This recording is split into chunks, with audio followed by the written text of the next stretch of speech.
With some brilliant timing, as we all climbed down from the roof, the professor appeared. I think this was the youngest I had ever seen him.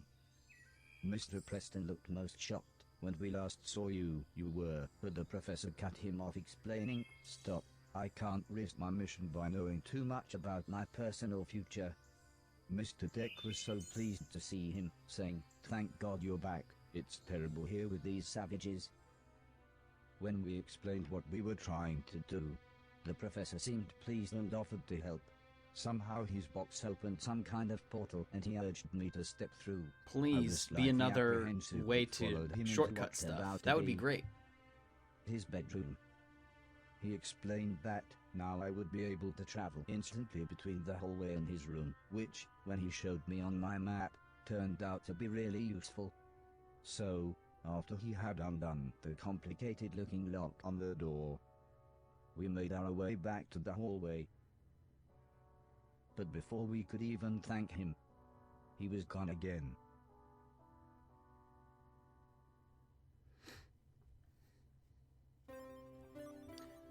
The little reed, bending to the wind, soon stood upright again when the storm had passed over. Aesop.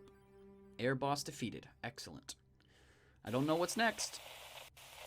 Oh. Japan calling. This is Japan calling, came the voice again as the screen crackled into life. Heather leapt across the room. "This is Nighthawk," she said. "We're receiving you. What happened, Oba?" Dr. Hero sounded so happy to speak to us. He explained that they were forced deeper into their bunker. He said they had lost many good people, but managed to fight off the robots. "Well," said the old lady, "we're nearly halfway there. As long as we get the last few bits we need, we should be able to broadcast the nice virus in a matter of weeks." "Do not worry," said Dr. Hero. "We will survive." Okay, so my question is... Okay, we actually do know where the next boss is? Wait, we could go straight to the attic. Hold on a minute. Wait, no, wrong? The attic one is right here.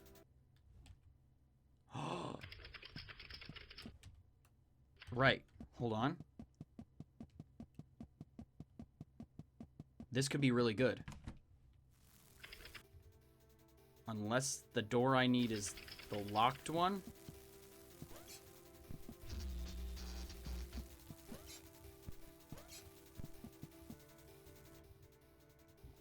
Probably is the locked one, isn't it? But we might be able to force our way through one of the other... Hold on. This door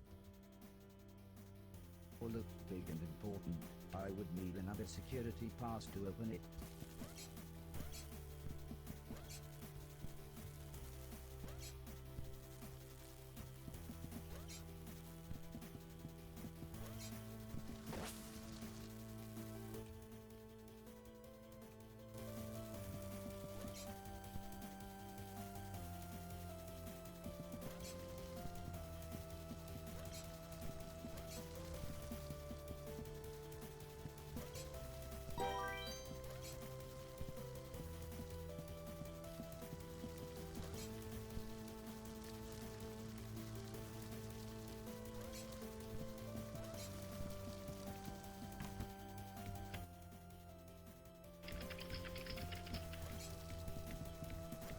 If we take some extra lives...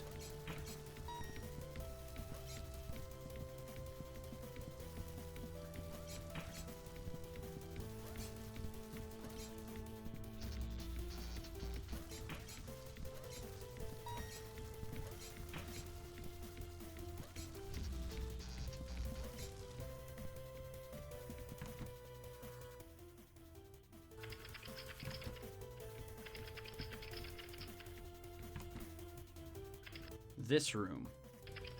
If we bust down that wall over there...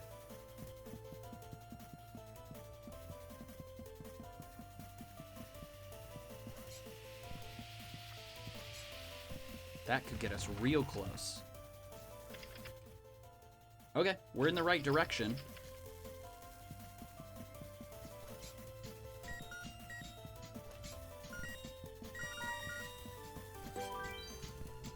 Ooh, crowbars. That could be good.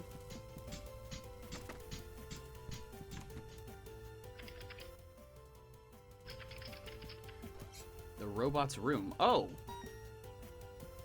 Interesting. That's weird. Okay.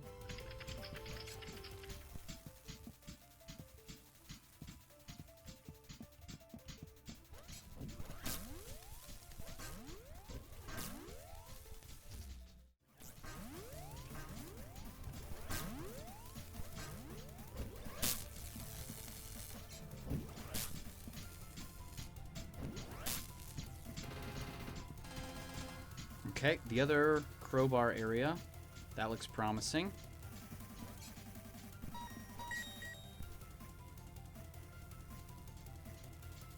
Maybe. Maybe not so much. Okay, we're still somewhat close. Alright, hold on. Flip this around. Fall straight down, watch that.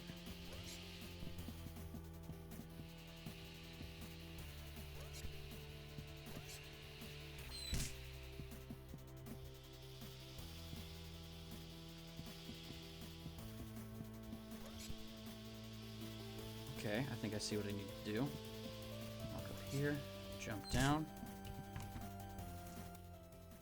Okay, we're getting close. Secret corridor, huh? Why this secret corridor, hmm?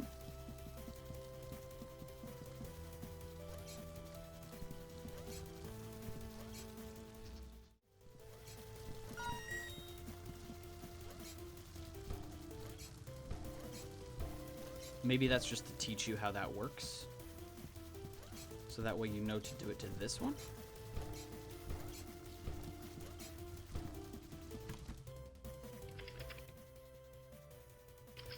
Master Suite, okay.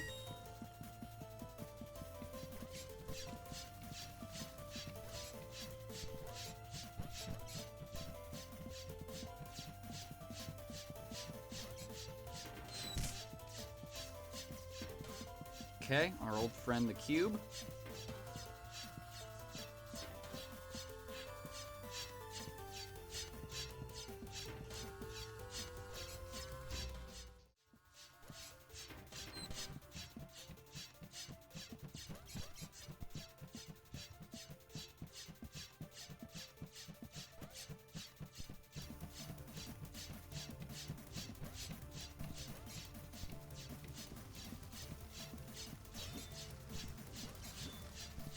Okay. Oh, we gotta collect 2 of them. Okay. This was one of the most valuable things I'd seen.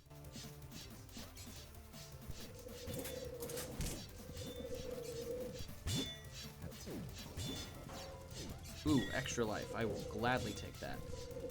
Did this thing actually activate? I think it did. Also, I don't know why we can't collect extra lives right now. Hopefully I didn't glitch it.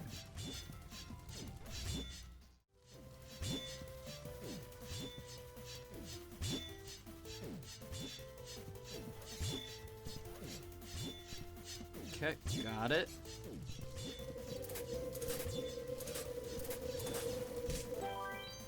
Did we do it? Did it save? I don't know why we can't collect extra lives right now.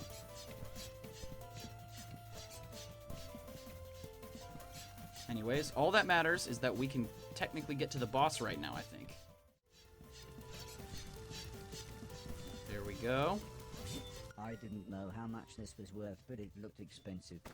Alright, let's get in here. This looks like a boss. Oh, master bedroom. So what do we... We're missing fire then, right? Yeah, that looks like a fire boss. Uh-oh, we gotta get rid of it. The robot sounded just like me, but much deeper when he said, "Prepare to die." So those are the robots that are going crazy in Japan.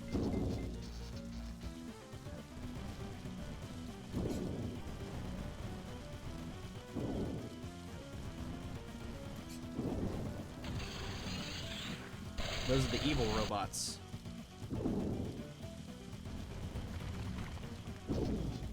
I see, I see, I see. Grab you. Take that.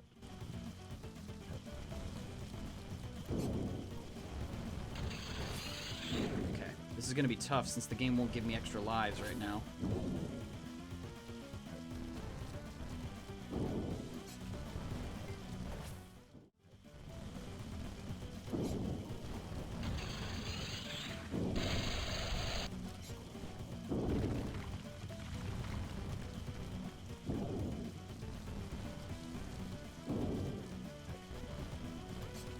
Boom goes the dynamite.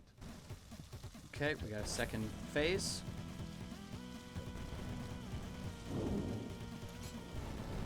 Okay, he's moving a little bit more. Sweet, I died 1,000 times. Hey, you know what? There's an achievement for it. I wonder what the percentage of people who have actually done that before. Take that.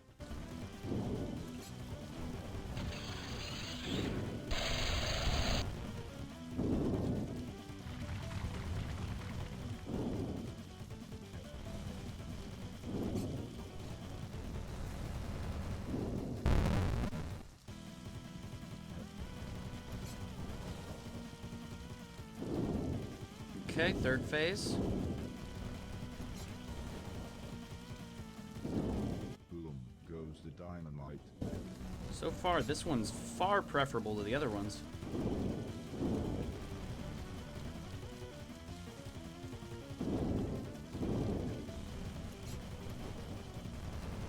Gotcha.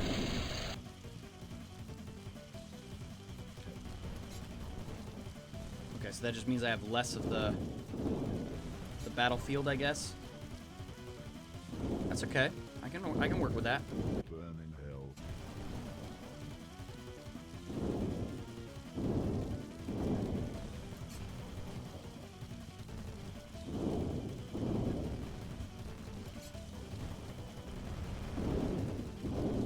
How about you die? All that came from this robot was a large deflated rubber ball. I had no idea what it was, but Heather fitted the power up in a matter of minutes. It wasn't perfect, but she made it work. Oh. Heather explained that by tapping the up button twice, then pressing the run button, I would be able to inflate a large helium balloon. I would then be able to float upwards for a short period of time.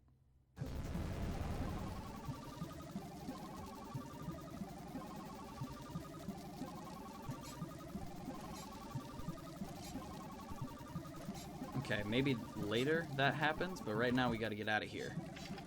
So now I gotta think, what's the fastest way back? Probably the attic.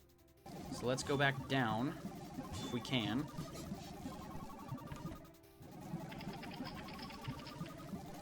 Oh, that's why those are there, is because when the stage resets... Okay, that makes a little bit more sense. I wish I could have those extra lives. That would be very helpful right about now.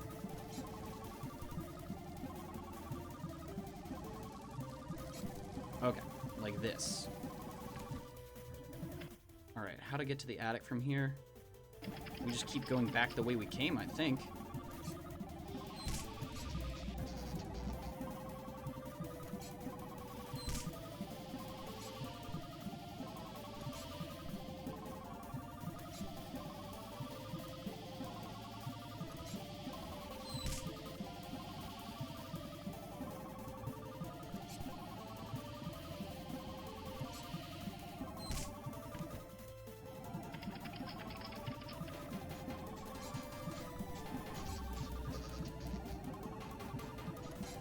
Here, I think.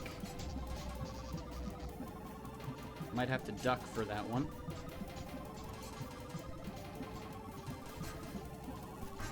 Ah, that's why it was structured like that. Okay, so then it's just back up.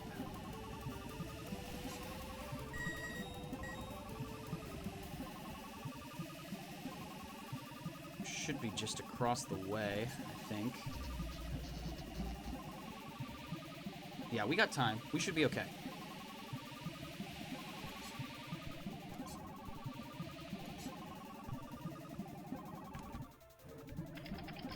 Okay, so the attic is up there. I think the attic is up here. Yeah, it's off this way.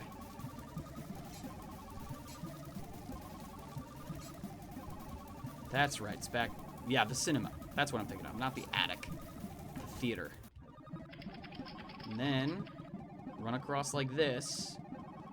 And boom. Those are so nice. The old lady took the circuitry from me when I got back. While I was gone, Mr. Deck had tried to escape, so Mr. Logan was now literally holding his chain, just like the dog. The blind man had finished up the wiring, so we went to the roof to attach the satellite and prepare for broadcasting the nice virus.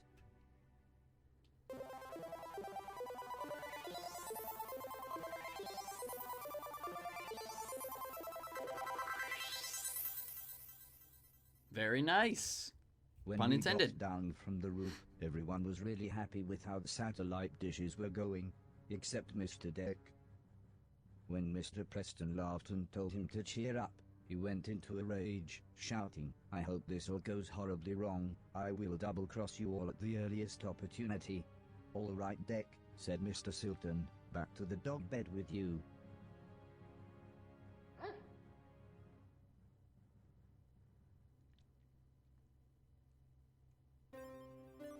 Courage is fire and bullying is smoke. Benjamin Disraeli? I like that quote a lot, actually. That's interesting. I mean, I'm assuming Mr. Deck is gonna sabotage us and we're gonna have to fix something, right? That would be very much in line with his character thus far.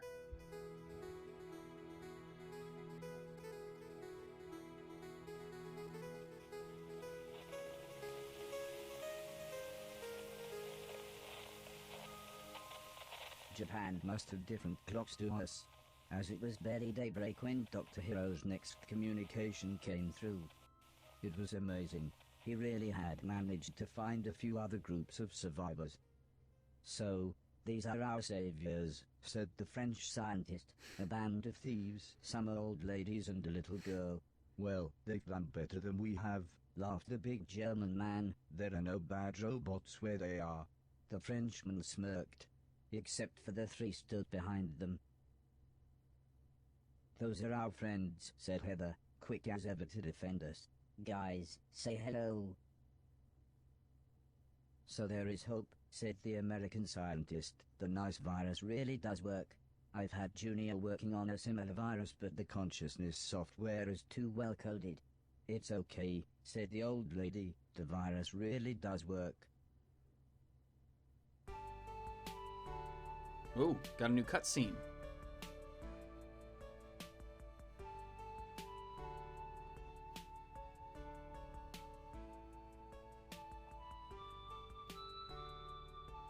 The next day, Heather tried to finish off the nice virus code.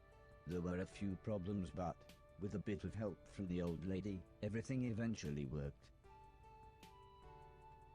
However, by the time we were done, it was quite late, and as Heather's nice virus code would take a few hours to compile, the old lady suggested we take it easy for the evening. Yeah, Mr. She Deck is gonna rummaged pull through her something. suitcase and pulled out a pack of what she called cards. For some reason this offended the blind man, who didn't want to play, and Mrs. Silton refused as she seemed to think it was some kind of gambling. But everyone else gathered around the table.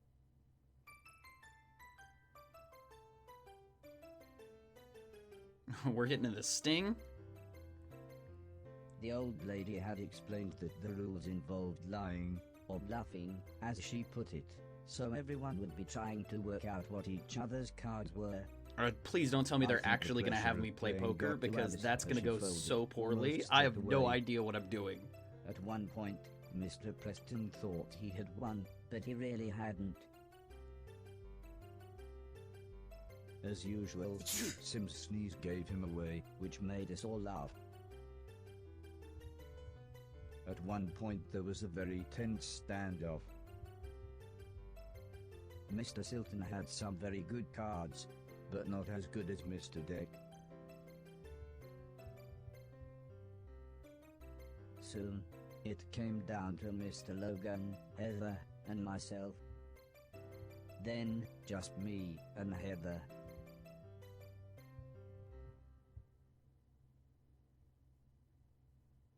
Oh no! Despite having the best cards possible, I decided to let Heather win. I was so pleased how happy this made her. That's really cute. It was nearly midnight by the time the game finished, so most people got ready for bed, leaving just me, Mr. Preston and Mr. Logan. Mr. Preston was trying to explain his conspiracy theories. This made Mr. Logan laugh. Barry already told you all that was nonsense, but Mr. Preston continued, don't listen to Silton, he's a proper c***. However, Mr. Logan still pointed out how flawed his logic was. For one, everyone who he claimed was in the shadowy syndicate ruling the world from behind the scenes, were the same people who actually ruled the world, the Queen of England, the President of America, etc. He wasn't even swayed when Mr. Logan pointed out that these people had either been missing or dead since the war, so there was little chance anyone was even ruling the world these days. Mr. Preston paused briefly, then smiled the smile of a man confident in his own beliefs, and went to bed. Which left just me and Mr. Logan talking. He was an interesting man, but we'd never really chatted as he'd made it quite clear he didn't really like robots. He'd seen many friends killed by them during the war, so I could kind of see his point. I tried to explain that I had once accidentally killed an old man, and I still felt complete regret. That's good. You never really Get over it, he said as he looked around. Time for bed. Good night.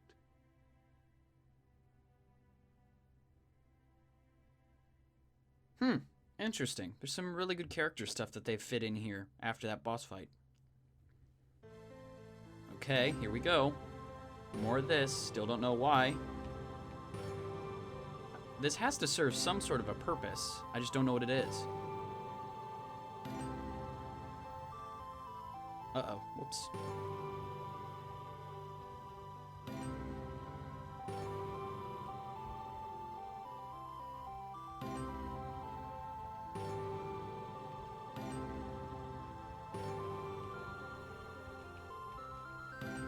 I was wondering when these things would come back. I still don't know what they are or what they represent. I still also don't know, like, do I have to hit a certain number of them? I don't know. Very early the next morning, a terrified-looking Dr. Hero appeared on the screen. Our defenses are nearly breached. The last door could go at any moment. We are nearly ready to broadcast the nice virus, said the old lady. But her expression soon turned to confusion. Where's the American scientist? They never saw it coming, said Dr. Hero. Just like here, thousands of robots, all attacking at once. Heather looked like she was going to burst into tears. There were no survivors, said the French scientist. It was all so quick. It was strange. Although we'd only spoken to the Americans once, I could tell everyone felt a huge sense of loss. We may have a problem here too, interrupted Sim. The robot server, it's become sentient. The computer that runs everything, he really is now he, or at least he thinks he is. The blind man explained that it was the wireless fidelity system that would have linked him to the 4 main robots. That's why they were all so clever, said the old lady. The network spread the intelligence around all 4 of them. Well, said Mr. Silton, 5 now. Sim explained I would need to force a power cycle on the server before we sent the signal. He's got so much control of the network now, he could probably shut the satellite back down before we'd even started setting it up. The old lady rummaged around in a few boxes. Here, she said as she gave me a passkey. I know what that goes to. It'll get you into the observatory in the attic. That's where he is.